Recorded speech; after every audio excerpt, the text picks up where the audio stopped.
പഴുത്ത ചക്കയുടെ ചകിണിയും മടലും ഉപയോഗിച്ച് അടിപൊളി ജെല്ലി ഉണ്ടാക്കാം. പഴുത്ത ചക്കയുടെ മടലും ചകിണിയും ചെറിയ കഷ്ണങ്ങളായി അരിഞ്ഞ് കഴുകി ഒരു കുക്കറിലിടുക.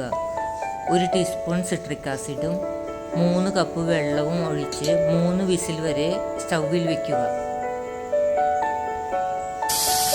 ചൂടാറിയതിന് ശേഷം ഒരു പാത്രത്തിലിട്ട് നല്ലവണ്ണം ചകിണി പെടാത്ത രീതിയിൽ പിഴിഞ്ഞെടുക്കുക.